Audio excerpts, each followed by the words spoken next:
పేరు? నా పేరు షేక్ రియాజ్ అండి. ఏ నియోజకవర్గం మీది? మంగళగిరి నియోజకవర్గం. ఏం చేస్తుంటారు మీరు?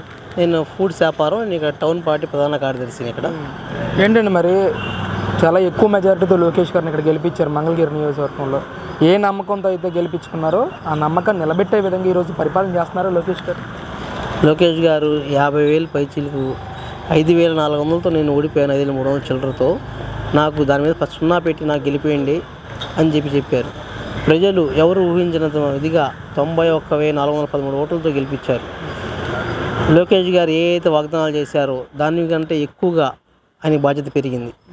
ఆ విధంగా ఆయన వారంలో 3 రోజులు మంగళగిరి గురించి ఆయన రివ్యూలు చేసుకుంటూ ఏం చేయాలి, ఎలా చేయాలా, ఇంకా బాగా చేయాలా, 4 సంవత్సరాలు పూర్తిగా కంప్లీట్ చేసి ఆయన చేసిన వాగ్దానాలు మొత్తం చేయాలనేది ఒక ఇది పెట్టుకొని ఆయన ముందుకు సాగుతున్నారు. అలాగే మనకి ముందుగానే చెప్పారు ఇళ్ల పట్టాల గురించి. ప్రతి రెచ్చబండ కార్యక్రమంలో కూడా ఇళ్ల పట్టాలు నేను ఇస్తానని చెప్పారు. తర్వాత కొన్ని కొన్ని రోజులు పడతాయి, తర్వాత ఈ కొండ పోరంబోకి 3 సంవత్సరాలు పడతాయి అని ముందే చెప్పారు.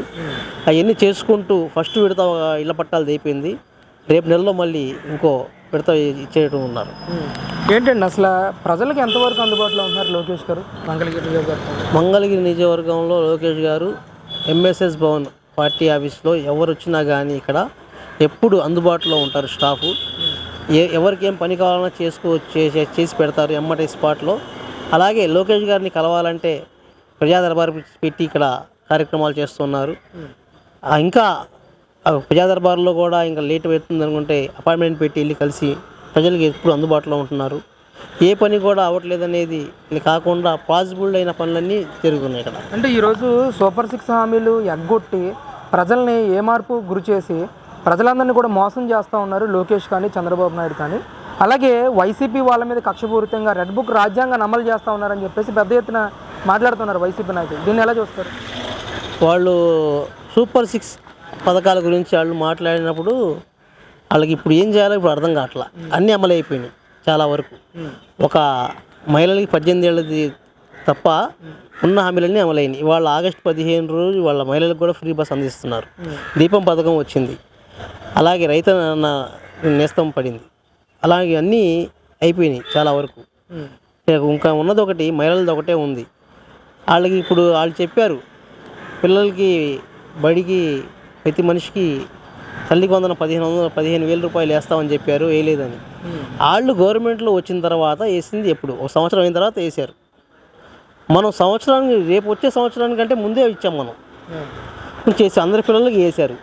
ఇవాళ వాళ్ళకి ఏం చేయాలో అర్థం కాక ఏదో ఒకటి విమర్శ చేయాలని చేస్తున్నారు తప్ప మనం చూసుకోవాలి. ఏంటంటే మన పులివెందులో జరిగిన ఎలక్షన్ గురించి చూసుకోవాలి. పులివెందులలో 30 సంవత్సరాల నుంచి ఎలక్షన్ లేదు. పులివెందుల గురించి ప్రత్యేకంగా చెప్పాలి ఏంటంటే అక్కడ మేజర్ కమ్యూనిటీ 80% వాళ్ళ కమ్యూనిటీ ఉన్నారు. అలాంటి గ్రామంలో 50% 70-80% ఓట్లు టీడీపీ పడ్డాయంటే ఆయన మీద ఎంత వ్యతిరేకత ఉందో మనం చూసుకోవచ్చు. అంటే రిగ్గింగ్ చేసి ఈరోజు టీడీపీ ఆ జడ్పీటీసీలను కైవసం చేసుకుంది జగన్మోహన్ రెడ్డి ఇలాకాలో.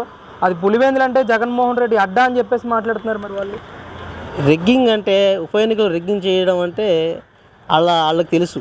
తిరుపతిలో చేశారు గతంలో, అలాగే కుప్పంలో చేశారు. ఏది కర్ణాటక తమిళనాడు నుంచి పిలుచుకొచ్చి చేశారు.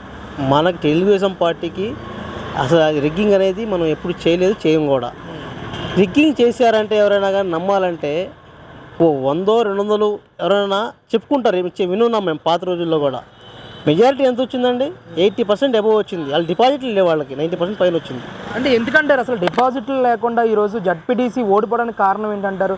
అది జగన్మోహన్ రెడ్డి గారు అడ్డ. కడప అంటే వైఎస్ఆర్ ఫ్యామిలీకి కంచుకోవడానికి చెప్పుకుంటూ ఉంటారు. ఇంత డిపాజిట్లు రాకుండా ఓడిపోయే ఛాన్స్ ఉంటుంది అంటారా? అక్కడ డిపాజిట్లు ఛాన్స్ అంటే 30 ఏళ్ళ నుంచి వాళ్ళు ఎలక్షన్ పెట్టకుండా భయంతో వాళ్ళు అక్కడ ఓట్లు వేయించుకుంటున్నారు ప్రతిసారి కూడా. అందులో వివేకానంద రెడ్డి గారిది ఆ హత్య గురించి ప్రజల్లో బాగా ఇబ్బందిగా ఉంది. అవినాష్ రెడ్డి గారి గురించి కానీ వాళ్ళ గురించి కానీ ప్రజలు ఆ కోపం మొత్తం ఇవాళ చూపించారు. అప్పుడు కూడా ఆయన ఎమ్మెల్యేగా పులివెందులో గెలిచారంటే ఏమో రేపు మళ్ళీ వీళ్ళు గెలిస్తే మనం ఇక్కడ ఓట్లు అయిపోతే ఏమైనా చేస్తారనే భయంతో ఓట్లు వేశారు కానీ ప్రేమతో కానీ వేయాల.